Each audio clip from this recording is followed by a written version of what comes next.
of Let's Welcome to another episode of Let's Talk Money with Friends. Every Wednesday we come to you. We want to have fun. We want to share some great concepts though, because let's talk money. We don't just talk about money. We covered everything that which encompasses money.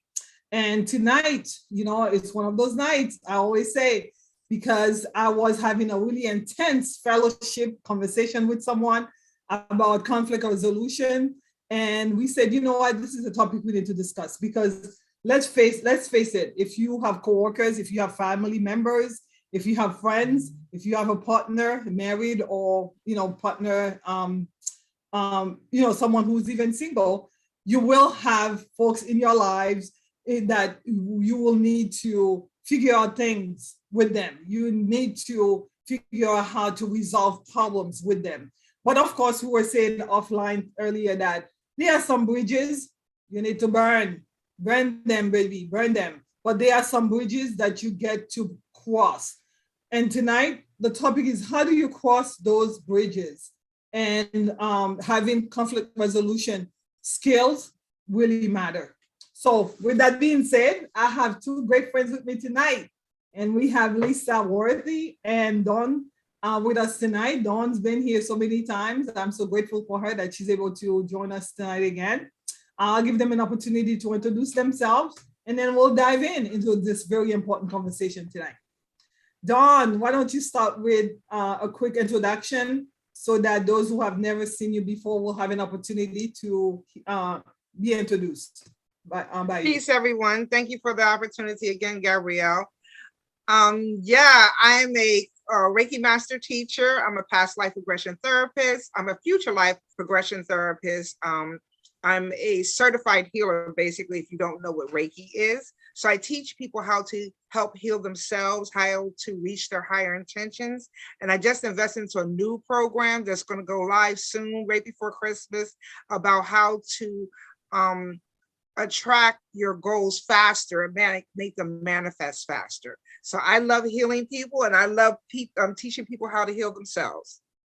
Yes, this is an important topic about healing. And so, Lisa, please introduce yourself to our audience here. I'm Lisa Worthy, and I have the SIA agency. I help small business owners maximize their content in social media. So if you're ever looking for someone to help you with content or giving you advice on strategies on how to improve your business, I am the best person for you. And I've been in the business for about 10 plus years. And in my full-time role right now, I am helping small businesses as well to maximize in their marketing. And just, I really love helping people to be able to elevate and seeing a different view. If something's not working, how can I improve on it? How can you increase sales? But just one quick tip is that making a connection with the people that you are purchasing. It's not just about the sale, but building that relationship with people who are purchasing from you. Yeah, building that relationship and also learning how to resolve conflicts if you are having anything. Because in business, like I said earlier, like business, family, it doesn't matter. Actually, this conversation, I was at after Thanksgiving party, and this person I was talking to, and we started talking about his relationship and marriage, and he said, I would never get a divorce. If anything, that would be the very last thing that I do. And I was like, why? He's like, Gabrielle, it's not about love, it's about commitment. But more than that is about building a legacy. So why would I want to divorce and leave my wife and then have to split everything that we have into two different portion? And then before you know it, the legacy that we're trying to work on, the legacy that we're trying to leave behind, we don't get to do that. And I said, well, how do you make sure that you don't get to that divorce place? And he's like, learning how to resolve issues, learning how to work things out. So with that being said, we know that conflict resolution is a compounded word, right? So why don't we start with, for a lot of people, they're like, I was talking to another person, and they were having some really intense fellowship with one another. And the person kept saying, oh, we're not fighting, we're not fighting. So what do we call a conflict? Lisa, why don't you start? A conflict can be a disagreement or not seeing eye to eye on an issue that needs to be dealt with. Yeah. So I mean, like sometimes it's just a misunderstanding, right? Mhm. An ongoing problem sometimes, sometimes that you're looking at, or it could be just one-time mistake, right? So not being able to, not having to deal with a problem. It's a problem that you are dealing with. Again, we talked about how, if it's a bridge that you want to cross, you're gonna have to find a way to resolve. So what is resolution? Um, Queen, can you break that down for folks? Well, yeah, conflicts come from triggers. Mm. So someone can say something that can trigger something that happened to you as a childhood. Because remember, I told you before you're 7 years old, that's how you are who you are today. So you have to be careful what children see prior from the age 1 to 7. So that child, that person, that adult may have experienced something in their childhood that you may have said or a word, which it becomes a trigger for them. So makes them feel like they have to come out fighting. And once you got to realize and understand that like energy attracts like energy. So if it all starts from within, because we are a figurine, we are a avatar of God. So it's God speaks to us. So it all starts from inwardly. So somebody can say the F word to you and say it in a lovingly way, but if the vibrations is really low and you're feeling low at that moment, then it can cause a conflict. But if they're saying it to you as a joke and you know they don't mean it, it's just a joke, and then you're a high vibration, then your vibration is going to raise higher and you're going to attract more positive people into your life. But if you're always fighting, today is a residual from yesterday. Correct. Oh, wow. I never thought about it. You're right. The other day, actually, a couple of weeks ago, we had the trauma.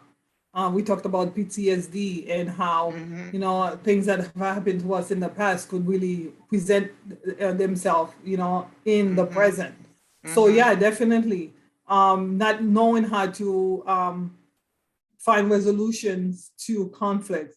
So how do you find resolution? So once you know, like conflict resolution skills are very important to have. How do you define that? Like when someone said, how can you define conflict resolution skills? Well, first you have to agree. Mhm. If you don't agree, they can't affect you. So someone can say, "Oh, you look fat in that outfit," and when you put that outfit on, you felt good and you looked good. They could Okay. be reaching out to you because their own inner demons. Correct. So just because you say that, honey, does not validate me. I validate me. I love me. I Correct. know I'm fabulous. I love me. So when you learn to love yourself, then you won't attract those energies. And when people do try to come to you from past triggers with that drama, you can stop them right at the door. Right. Creating boundaries.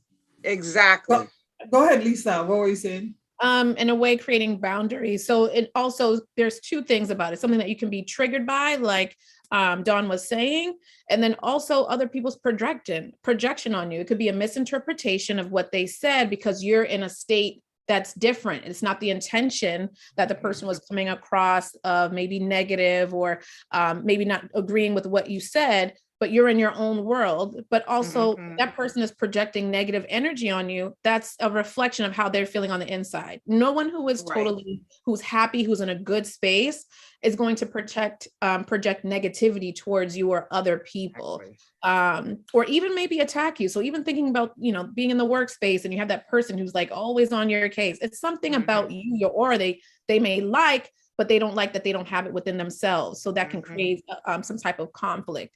And then thinking about resolution is building the tools that you need, or the openness that even if the other person may not be ready to, but you're speaking your piece in a way that's peaceful because you want to have a resolution, you want to come to an agreement, even if it's not the same, but having that openness to be able to find a solution or express how you feel. Yeah, Yes. so it's very important to develop that skill because at the end of the day, again, wherever you are in life, you're gonna have folks projecting, calling you names perhaps, Judging.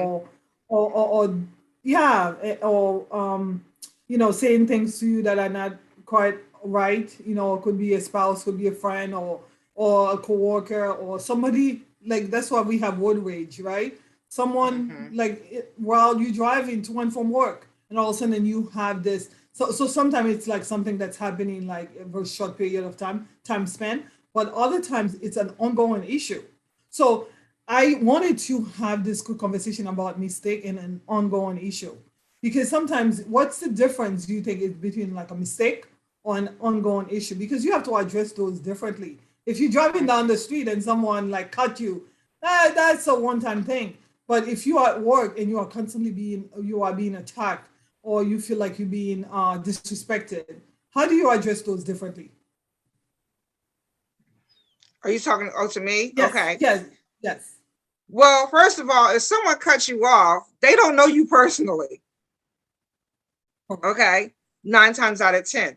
If you're dealing with a coworker that is a habitual offender or habitual abuser because they don't love themselves, because you remember, we're taught from birth 96% to fear and think that we're less than and we lack that we need this to make me happy. When I get this, I'm going to be happy. When I go here, I'm going to be happy. But if you learn the number one key to everything in this world, the reason why we chose to come here to learn how to love. Mhm. Period. Mhm. How to love ourselves and how to love our others. And that's one of the hardest things that anyone can ever possibly do. We don't know how to love ourselves. We don't know how to love others right unconditionally. Mhm. And once we master that, we wouldn't need no police. We wouldn't need the government. We wouldn't need television. We wouldn't need none of this mess, all this material stuff we reach out to validate us. Right. And TV, the news, you got to be careful what you watch because all mind control to have us fear. When you watch TV, every movie you watch has got some kind of fear factor in it. Mhm. The news, some kind of fear factor in it. Oh, it's going to snow. Everybody run to the grocery store. Fear, fear, fear, fear, fear, fear, fear, fear, fear. Right. That's what we've been manifesting is fear after fear. Once we stop focusing on the fear, then we will stop creating conflicts in our lives and within ourselves. So the number one conflict is with yourself. Correct. Because many times, like the triggers that you talked about, you would just have a simple conversation. I know a couple of weeks ago I was dealing with someone and I did make a mistake. That's why I'm mentioning the mistake. I made a genuine mistake. I mean, it happens. I'm human, right? But I was willing to acknowledge my mistake and apologize for it and make amends for it because I knew I had made a mistake. But for some reason, this person couldn't receive that apology. And this person could receive that a sincere apology that I was referring to. And again, like you saying, like, is that lack of love for oneself? Because I kept saying, this couldn't be about me. This has to be about this person. They Because can't if you believe don't you love your, apologizing to them. Mhm. yeah, Mhm. if you I don't exactly. deserve your apology. How dare you apologize to me? So I talk about a mistake. You make a one-time mistake, and it could be a couple times, but you make a mistake and it's a one-time thing, and you're willing Right. to apologize for it, and you're doing things, you're taking steps. Like I said, the apology, you are taking steps to make sure it doesn't happen again, right? That's sincere. But an ongoing issue, if I decided, I'm gonna hurt you all the time, I'm gonna keep doing what I'm doing because I'm not apologetic about it, then now I can understand you not feeling my sincerity, or you not feeling like, okay, this person is willing to do the work. But if I'm willing to do the work, you ought to be able to accept the apology and move on from that. So Lisa, I wanted to ask you, I know, like I say, accept the apology and move on. But many people I've seen, especially in our culture, someone's done you wrong, right? I've heard like people say, you know what, I don't need to apologize. I Right. just need to do it differently. Why is it important to apologize and not just start to do things differently, It's especially when important. you're trying to find resolution? It's important to acknowledge to the other person, like, hey, I recognize that I've done something wrong to you or something to hurt you. And then you can explain from your point of view, whether it was intentional or not, from your point of view. So, and it also goes into accountability. That person feels like you're taking accountability for your actions. And that's huge for, that's huge for progression, for growth, spiritually in your mind, and also to be at peace, taking accountability. We're not perfect. And I think society makes it think that people are perfect. They can never do anything wrong, or, we're human beings. It is okay to be wrong. It's what you do after the fact, or acknowledging that really counts. And also, people are allowed to change for the better. If they've done a mistake either once, or maybe they were habitual and they've decided to turn a new leaf, expressing, hey, I'm working on this, I'm a work in progress, or maybe they're now more aware that after maybe they say something, or maybe short-tempered, like, I shouldn't have talked to you that way. I'm trying to do better at communicating. I will say I'm going to continue to apologize, but this is how I'd like to move forward. Let me know when I am doing something wrong. Yeah, it's so important, like that apology, right, Quinn? That apology is so important because it's letting the person know that I am acknowledging the fact that I've done you wrong. Because again, Quinn, I think you would disagree with the few people that I talked to after that. They're like, no, you should have never acknowledged that you had done something wrong, because so many people are not able to handle the fact that you are saying to them, I've done wrong. Do you know why that's the case? Like, so many folks are not able to say, I'm sorry, I've done something wrong. Because it's all ego. It's all about ego and judgment. So even if you don't agree with a person said, you owe me an apology, you did me dirty, or blah, blah, blah, blah, blah. You stop. Even if you don't agree with the person, you could be the bigger person and say, you know what? I apologize if I hurt your feelings. I apologize if I made you feel X, Y, Z. That's to say that you're totally 100% agreeing that you're wrong. No one wants to be wrong. Everybody wants to be right all the time.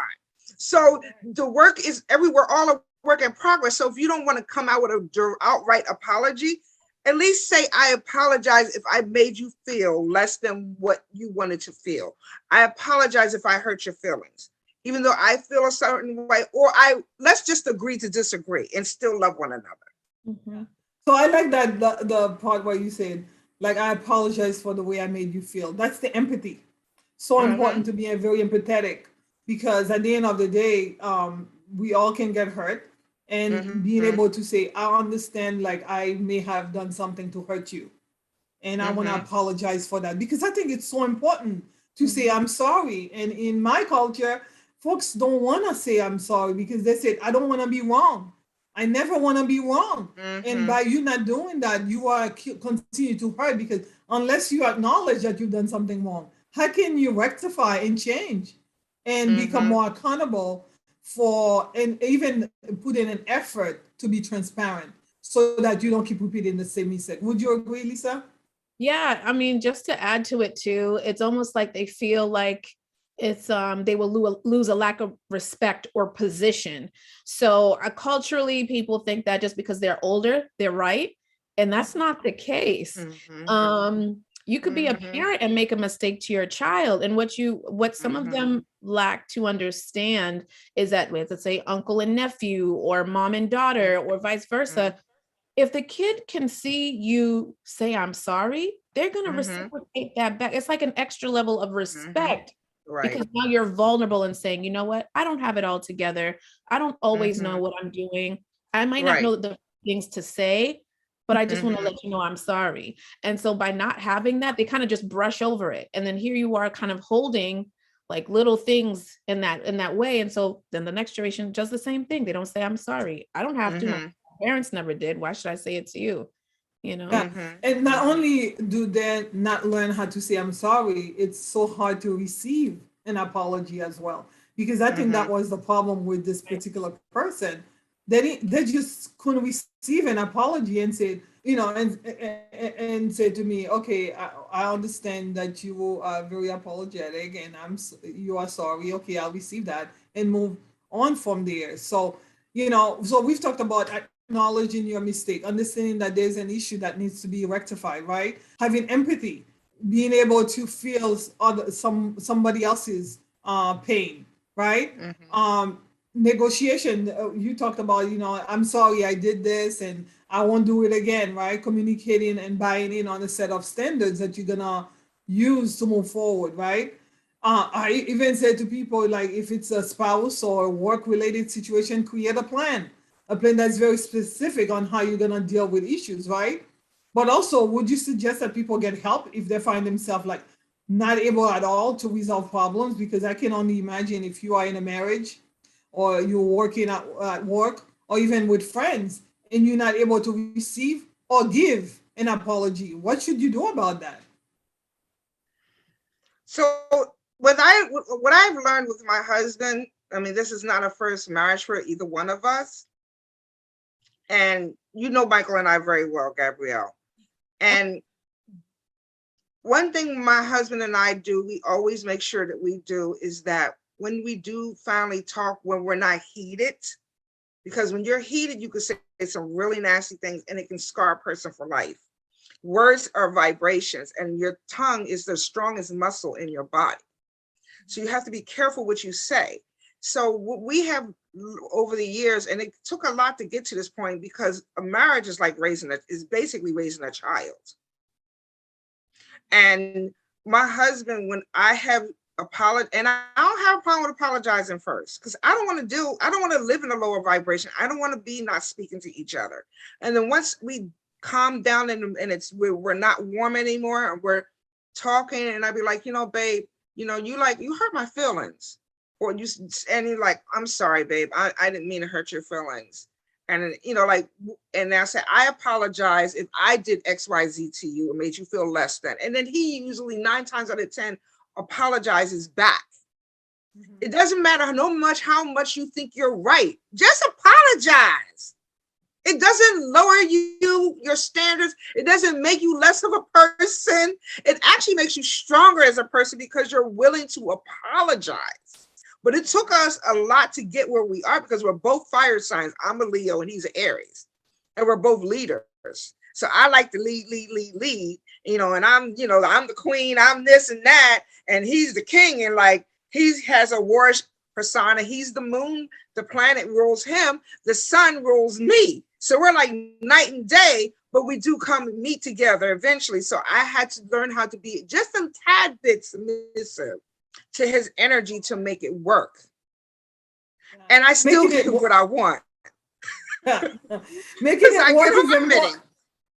Yeah, Queen, making it work is important because, my next question is, how can that building that skill, that or conflict resolution skill, those skills affect your finances and your work and your relationships? Because I can only imagine because like I said, there are some bridges that you can just kind of burn quickly and move on from there, but there are those that you need to cross. Like, at a certain age, you have to stand and fight for that position, fight. And by that, I mean, you cannot just like go to the next job or run to the next place or run to the next relationship, and this person who talked to me about his marriage, that's not his first relationship. So, he's learned that he needs to stand tall and fight and face the, whatever he needs to face. So why is it important, especially if you are emotionally involved, why is it important to build? How does not having those skills affect your finances and relationships? And how do you think it would affect for those who are watching, who are not willing to do the work to acquire those skills? Is that for me or? Yes, go ahead, Lisa. I would say that can affect you in both work and in your marriage. So thinking about it from work side is you have relationships, whether you have your own business or when you're working at work. Building relationships can either make or break your career in many cases, especially now today. So if there is somewhat of like an irate customer, what can you do? Hear them out. That's what most customers want to do when they're unhappy, is they want you to hear them out first. And then you can say, this is what the solution that I can bring. So you're having that willingness to say, this is what I can do. Now, I think you can tell the difference between someone who's being malicious and someone who really is just having a pain point and wants to be heard. That can affect your business because of reviews. And also, even if something were to go wrong, that person may still come back and purchase from you again or get your services. So you don't want to burn those bridges. People talk and people can bring more people to you. And I would say from a marriage relationship, that could be deciding on how you're going to manage your finances together. If you're going to merge them, that person might be in a better disposition to support your business and what you guys plan to do as a future together, either planning for children or buying a new home or even getting a car. All of these things will make the experience that much better, knowing that you guys have a plan together and how you spend. Okay. Yeah. So Yeah, go ahead. I find that also too, and that's Lisa, I couldn't explain that even better. I do find that in my 58 years of life that the first 4 months of any new relationship, whether it's business, platonic, or intimate, you're going to know if that person is meant to be in your life for a long time. 4 months. 4 months or less. But then and this red signs, the red flags are there. But sometimes we don't be paying attention. Right. You understand? Like, no, they're going to get better. No, because the more they do what annoys you, you're going to keep focusing on that. And that's going to be a distraction. And remember, I said like energy attracts like energy. So if you constantly focusing on what bothers you, it's just going to turn into an avalanche. Because you're focusing on that instead of trying to. Go ahead. You said something earlier about listening. If you are in a relationship with someone and they're not even listening to you, because when you are in pain, right? I know we talked about it earlier, Dawn and I, we always get into intense conversations about life and personal relationship because she's such a cheerleader for good marriages and good relationships. And I was talking to her about a personal situation, and she's like, if a person is not listening to you and that they're not hearing you out, you're taking the time to write a long email or leaving a long message about, how you feeling. And this person is not even taking the time to read or understand and come back to you and say, okay, I just heard you. And this is what I'm going to do. Like, the accountability and also steps, the plan. Right? This is what I'm going to do to rectify this so that it doesn't keep repeating itself. If they're not willing to do that, you have to make a decision because she's saying it takes 4 months to really get to know people. Within the 4 months, if the person is keep repeating the same thing, it's no longer a mistake. It's an ongoing issue, and that issue is not going to go away. And that's when you need to know, is this a bridge that I need to cross? Or is this a bridge that I need to burn? And I say, burn it, baby, burn if it's not working out for you. Right. Right. Bye, boy. Bye, girl. The left to the left. Yes. So, but with that being said, we know that sometimes, why I wanted to ask that question too. Why do you think it's so difficult for people to accept someone when they're genuinely apologetic? I don't know if we've answered the question earlier, but like, how some folks, they're just like, you mentioned actually earlier, Lisa, you said that you have to have learned that because the skill, you learn those skills over time. And if you are in a home where you've never heard anything said about, I'm sorry, how can you go past that if you grew up in an environment and you've never seen it, and you're trying to do a relationship differently? How do you go past that? I think go back to like getting help. Do you have anything to say about that, Lisa? I think also it's people need to do self-reflection. And I think people are always constantly going, and they never sit down to do self-reflection. Whether it be how your day was or how did that conversation go? How could I have done that differently? And then also anyone who's not able to accept an apology, I'm almost thinking in my mind, do you want to stay in the state of anger? Do you want to stay in the state of like being upset? And why is that? There must be something else attached to that makes home. Stay stern, not wanting to open it up and just let whatever that is go. That's home. That's home for them. Yeah, they're comfortable in that case. It's almost like, I heard someone say some people have cantankerous spirit. Their spirit is always argumentative. Their spirit is Who wants to be angry? a fight, and the spirit is always looking for chaos. And if Mm-hmm. that they're not in that state of chaos, they're not happy. Again, going back to foundation. We did a show about foundation matters and family matters. If you grew up, because I'm one of seven, and I remember when I was a young girl, my older sisters, oh boy, if I did something, let's say I did something that was disrespectful or anything, my father would say, go and say sorry, go and apologize, to your sisters for having done something disrespectful, right? But if you've never been told to go back and say an apology, and then them being able to say, okay, I forgive you. If you've never learned that, it's so difficult. But I also think that some people are self-righteous and holier than thou. They don't believe anybody could make a mistake. And like you said, we all human. Do you agree, Don? You're like nodding your head. What do you Yep. say about that? Yep. How is going back to being egotistical? Huh? Your ego. I don't want you to look at me as being weak.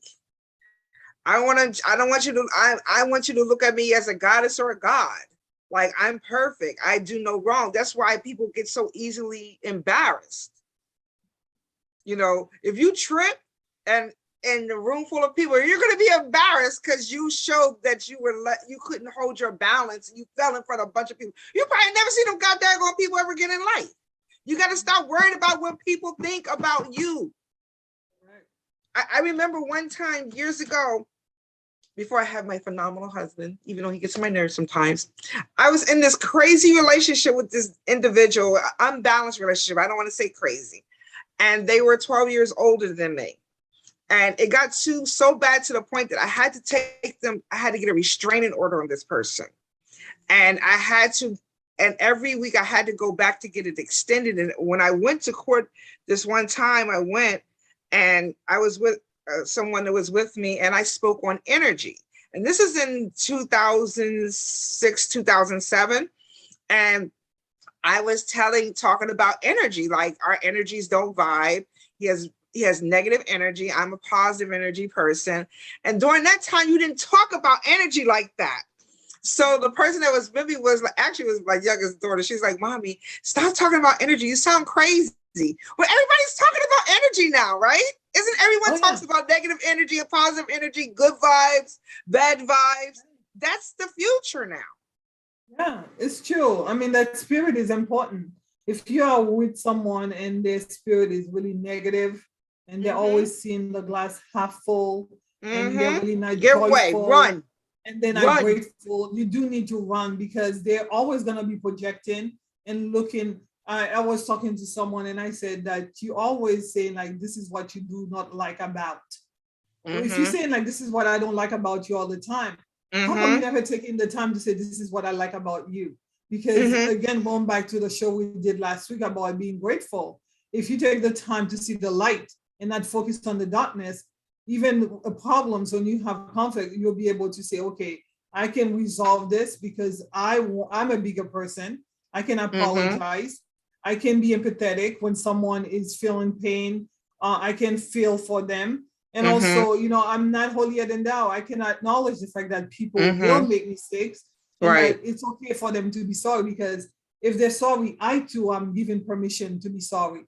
Because many times, go ahead, Lisa. Yeah. Oh, no, I'm just nodding and agreeing with you. It's very true. I think I have a few friends that say like, I feel like I can call you about anything and you won't judge me. I'm like, I am not exempt from anything that you may have done. I don't know what kind of wrong or mistake I may do in the future. The goal is that, you probably call me so you can go through the process, and maybe for us to just talk about, okay, how could you have done that better? Or look at how, are you looking at all the angles? Because someone might have done something wrong to you, but do you know what's happening in their life right now? Do you know if maybe something might have transgressed? That's probably nothing personal. It's just what they're going through.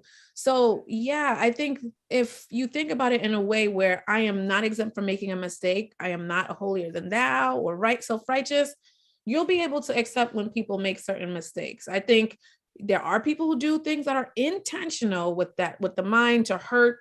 That's a different story. But I think the normal everyday types of mistake, even things that may be challenging or life-changing, that person should be able to express, hey, I might have made a mistake here. This is where I am, because we never know where we're going to be. And having that openness about it allows for us to be, I feel like that. I think we're all Leos here too. So that's one thing that I do think about if someone tells me they've done something wrong or they want to talk to me about something, is what's the point of judging them? Is that going to help them to evaluate where they're looking to go? Because they're calling for help.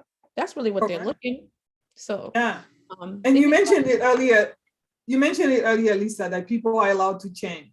Give them an opportunity to grow, because a mistake is an opportunity for someone to grow and learn to be better, right? We all on that path where we are learning. It's a work in progress. So it's very important not to beat down someone who's made a mistake and to always go back. I had, like when someone is genuinely apologetic, the time is not to remind them every other day. 10 years ago, you made that mistake, and now it's 2021, and you're still talking about the same thing. That you haven't resolved this issue because you're still talking about it and still holding it over somebody's head. So I wanted to have this conversation, ladies, because I know that we talk about let's talk money, but how can you build yourself and your career and build your relationships and really go to the next level if every time there's a conflict, you run it? You're burning bridges, right?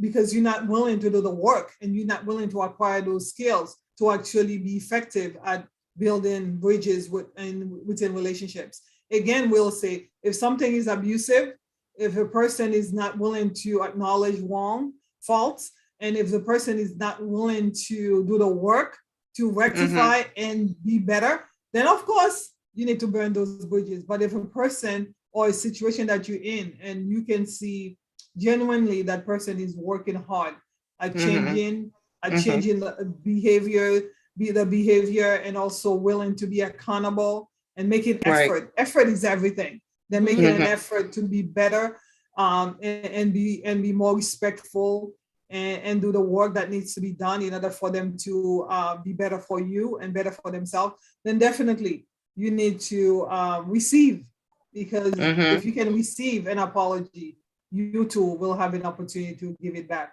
So conflict resolution is important. You have to be living under a rock not to ever be subject to conflicts, right? You're always going to have that. Learning how to resolve problems quickly and efficiently will be important. Like we said, some issues are non-consequential. You're driving down the street, somebody's yelling, no big deal. But many issues that you will not be able to avoid.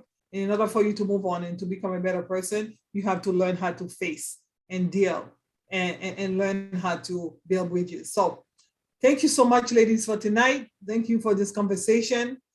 We hope that this was helpful for you. Please share, tag, and make a comment. We really come here every Tuesday, and we want to have fun every Wednesday. Sorry, we come on Wednesdays to have fun, but to also give you an opportunity to have a thought-provoking topic that you can talk to your friends and family and really try to see, how am I doing? How are you doing with conflict resolution? If you have not resolved certain things in your life, if you have, it's holidays are here, right? And we have to see family members. If you're going through some things and you like to get help, figure out how to resolve issues quickly so that you can build relationships and build stronger relationships and have a much better life. 2020 is coming in less than 30 days, and we want you to be happier, wealthier, and in every way. So thank you so much for your time tonight. Wait a minute, Gabrielle. I want to say something real quick. Okay. Everyone check out my website, which is queendawnspirit.com. I have a YouTube channel, which is Queen Dawn Spirit Reiki Master Teacher. I will be in the next week or so introducing a new program on helping people to be able to align themselves with their goals and their intentions, from conflicts, relationships, weight loss, buying a new home, diabetes, anything that you want to manifest or master in your life and intention through God. There's vibrations and music and a program that I invested quite a bit of money into to offer it to my clients. and it's basically like a lie detector scanner. And what you speak into it, it tells you what chakras are not aligned, what vitamins you need to take, what mantras you need to listen to every day. If you want to get married, if you want to have a child, any intention you want, I would program it into my device, and it would bring up this program of 4 mantras to listen to, what colors to wear, what vitamins to take. I've already experienced it. I've been working with it for over a month and a half. And whenever my Reiki master teacher told me about it, like, what do you want to heal? What do you want to attract? And it worked like clockwork. So definitely be looking out for my YouTube channel for this program, or you can email me at Queen Dawn Spirit. No, I'm sorry. My email is dawnspiritek@gmail.com, or just go on my website and put in a contact form, and I can tell you more about the program, because I'm the first 50 people I'm going to give a discount price to. So I'm excited to introduce this to people. And we can tag, or we can share more of that on our Facebook page. Definitely. Yes. I love what you do, Dawn, and I love what you do, Lisa, and what I'm doing here. I do it out of love. You said Thank earlier you. that love is everything. If we have Mm-hmm. love, because I know for me, when you are in healthy relationship, your vibration, your life, Mm-hmm. everything Mm-hmm. is happier. But when you Yes. are in a relationship and you know it's not going anywhere, we Right. are we are begging you and we are encouraging you to either Mm-hmm. try to do the work to make it better, and if Mm-hmm. nothing is happening, then please burn those bridges and move on. Thank you so much again, ladies. Thank you, We'll Lisa, get too, and offline. thank you, And thank you. Gabrielle. Today's the Please. 1st of December, so we have many more to go before the end of the year. But thank you so much for watching tonight. Yes.